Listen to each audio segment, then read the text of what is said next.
Evdən bərəkət çəkilib, davadalaş çoxalıb, qulağıma səslər gəlir. Bu evimizi necə qoruyaq? Bir televiziyaların birində ekspert kimi çıxmışdım. Dedilər bir nəfər gətirəcəklər. Özləri qeyb çəkiblər kamerayla. Ailə. Axşam oldu, ailə dağılır. Yatmağa qoymurlar. Silirlər, səhər divarı yazırlar qırmızı ətlərlə. Bir dünən bunu silmişik, tezdən yazırlar. Və sonra kamera qoymuşlar. Balacalı uşaq var, uşağın üzərindən ədyalı çəkirlər, incidirlər. Bu, bir neçə il əvvəl olan hadisə. Amma başqa yerə gedəndə olmur. Məsələn, deyək ki, başqa evə getdi bir qonşunun evinə, həmən şeylər orada eşitmir. Evinə gəlir, eşidir. Və yaxud da misal üçün səfərə gedir, yoxdur.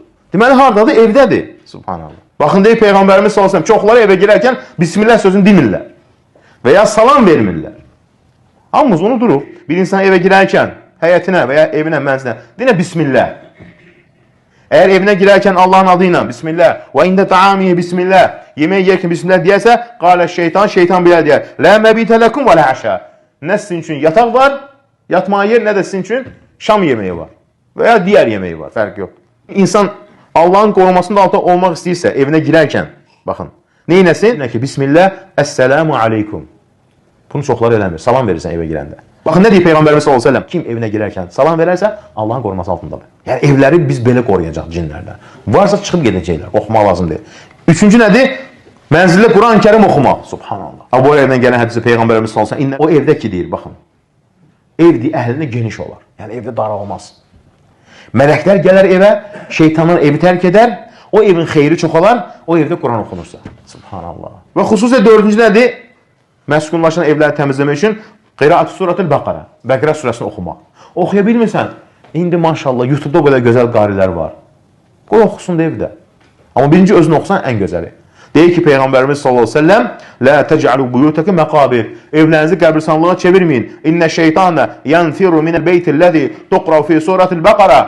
O evdə ki, Əl-Bəqərə surəsi oxunur, tənfuru. Şeytan evdən qaçar deyir Peyğəmbərimiz sallallahu əleyhi və səlləm. Yəni o evdən nifrət edər. Subhanallah. Beşinci, evlərin təmizlənməsindən söhbət gedir ha. Məskunlaşan cinləri qovmasından söhbət gedir. Təsmiyə ində qalqı bəbül mənzil. Evin qapını axşam bağlayan deyir ki, Bismillah. Yəni evin qapısını açıq qoyma. İstər həyət ev olsun, istər bina ev olsun. Bismillah dinə bağla. Nə zaman? Hinə duxulul leyl. Gecə evinə daxil olanda. Altıncı, cinləri şeytanları qovmaq üçün evdə əzan verin deyir.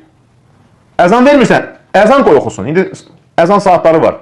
Qurursan 5 vaxt əzan verir. O da rahatdır, yəni özünüz verməyə deyə. Yaxşı, heç olmasa YouTube'dan qoy. Və rəfə sautu bihi, yəni əzanı yüksək səsinə vermək. Yəni titrət bir ev, yəni əzanla. Evində olar, küçədə deyilsən ki, əzan oxu deyir. Çünki Peyğəmbərimiz buyurur ki, sallallahu əleyhi və səlləm, "İnnə şeytan izə nudiyə bis salati valla." Çünki şeytan əzan eşidəndə nə eləyir? Qaçır deyir, subhanallah.